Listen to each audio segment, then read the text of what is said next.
IT pledge में हमने कमजोरी देखी और कमजोरी आज भी जारी है। क्या राय देंगे मार्केट पार्टिसिपेंट्स को जिन्होंने ऑलरेडी पोजीशंस ले रखी है आईटी सेक्टर से जुड़ी कंपनियों में? ऑफ कोर्स नई पोजीशन के लिए लगातार हमारे व्यूअर्स को हम बता रहे हैं कि फिलहाल इस सेक्टर को वॉच लिस्ट में रखें, लेकिन जो ऑलरेडी इस स्पेस में है उनके लिए राय क्या होगी?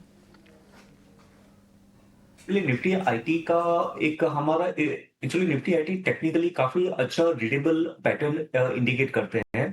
तो हमारा इस पे एक एनालिसिस था कि 2010 से लेकर 2025 तक यानी 15 साल की इसकी हिस्ट्री बनी हुई है।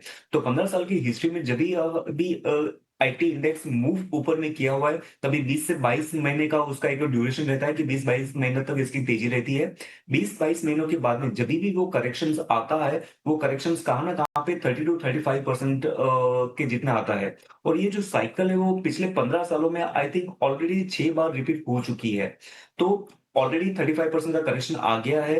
2 साल का जो राइजिंग पैच है, हाँ, पैच होता है तो हम उसी फेज में हैं। लेकिन जब भी 2 साल के राइजिंग पैच होते हैं, वहां पे भी एक इंटरमीडिएट करेक्शंस आते हैं। और वो इंटरमीडिएट करेक्शंस की भी एक रिदम बनी हुई है कि 17 से 18% इंडेक्स करेक्ट करता है और उसके बाद में रिबाउंड करता है। तो हम इसके इंटरमीडिएट करेक्शंस में है। ऑलरेडी 14 ये इंडेक्स करेक्ट हो चुका है। हम एक इसके जो लास्ट पैच ऑफ पेन है उसी पर्टिकुलर फेज में है।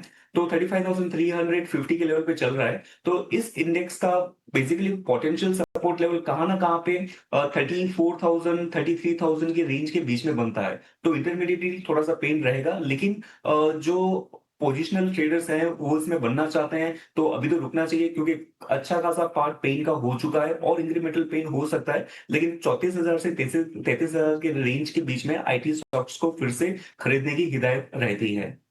आईटी सेक्टर के लिए एक एक्सपर्ट व्यू काफी जरूरी था और वो अब हमें मिलता हुआ। हमारी पैनल